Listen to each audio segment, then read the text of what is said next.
Alright, so normally I like to remain objective when making things like this, but there are some things that warn me to drop that facade and just talk about stuff. I want to talk about Ooblets, not about the game itself because that isn't important to this story. I want to talk about a blog post and a blatant misunderstanding of complaints. Ooblets is a farming, town life, and creature collection game. Manage your farm, grow and train your ooblets, explore strange lands, and have dance-offs. According to their Steam page, that's what the game is described as. But that isn't important. The game isn't important, nor is its Steam page. I just wanted to give you some background. The important part is an announcement made on August 1st on their webpage. Their announcement was about an exclusivity deal with the infamous Epic Games Store. This wouldn't have been a big deal on its own. Sure, some people would be disappointed in their move considering how controversial Epic Games has been with their store. They're missing basic features such as a shopping cart, which is for some reason a long-term goal and is listed as over 6 months worth of development. People have had their account marked as fraudulent for buying games too fast. Past exclusivity deals have involved pulling games from Steam just weeks before its release. Obviously, a storefront that neglects basic features and throws money at publishers and developers in an attempt to wage unfair competition will leave a sour taste in people's mouths. So you're tasked with breaking some controversial news to people who are already not too fond of the storefront you just agreed to give exclusive publishing rights to on a platform. Normally, you'd handle this carefully and with tact. But not Ben, also known as Purplamps. He decides to write a condescending blog post calling gamers trademarked, toxic, and entitled. As much as I'd love to read the blog post out in its entirety, I'll only be covering the best bits and evidence that Ben actually has no clue what the fuss is about. You'll have to install EGS if you want to buy Ooblets on PC. I know that's asking a lot, but I believe in you and your ability to download a free thing and create a user account. If you haven't already done so to play Fortnite, which I know you have. First, there are already way too many launchers to keep track of. Ubisoft has Uplay, EA has Origin, Bethesda has its own self-titled launcher, Microsoft has its own store, Valve has Steam, and now Epic Games put up its half-baked storefront. It's not as simple as downloading a free thing. There's a lot of bloat happening. Each of these launchers and the games within them need to be kept up to date, and some people don't have the download speeds to keep up with potentially 6 launchers.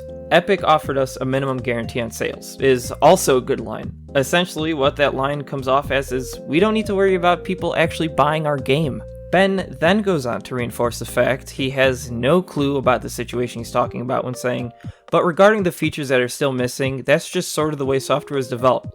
While, yes, software develops over time, there are some unspoken bare minimums a storefront software should have, including a shopping cart and a review section. I can understand the frustration of having to buy different consoles to play the games you want, but there's no extra cost to use EGS. Also misses the point of Epic's exclusivity. Gamers generally aren't mad when a game becomes an EGS exclusive. They're mostly disappointed. It all depends on how it's handled. Doing what Metro Exodus did is not how you handle it. Doing what Shenmue 3 did is not how you handle it. And most importantly, insulting people buying your game is definitely not how you handle it. Finally, the blog post closes with recommendation on other things to get mad about because we can only be angry about one thing at a time. Ben recommended climate change, human rights abuses, the new Twitter UI, and the final season of Game of Thrones as alternatives to direct our anger at. If they want people to worry about human rights abuses, then maybe they should not have partnered with the company where employees were essentially forced to work 70 to 100 hour weeks on Fortnite. I get it. Game making is not cheap. If they simply said Epic offered them money to assist in development and lighten the burden on their shoulders, then this whole situation would have most likely gone down differently.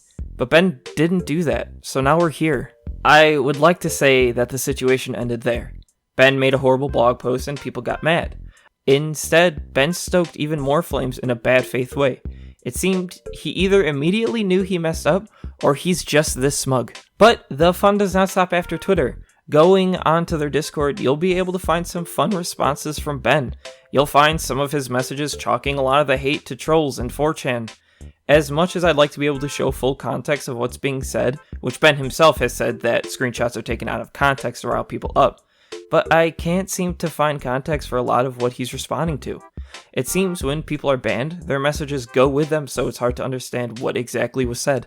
Ben seems to like to throw the word entitlement around, which has been used to absolute death. The fact that you would like to buy the game but can't because Epic Games Store doesn't support your currency is also seen as entitlement to him. Rebecca works on the game. She even put up the Patreon page. However, she hasn't really said much regarding this whole situation. It seems she's letting Ben take over on this front. Hindsight is 2020, but I don't think that's been the best choice. So that's the situation. It's a hot button issue handled in possibly the worst way I've ever seen. Their subreddit is temporarily closed, Ben continues to cry entitlement, and dismisses actual criticism under the guise of brigading, 4chan, trolls, and bad faith.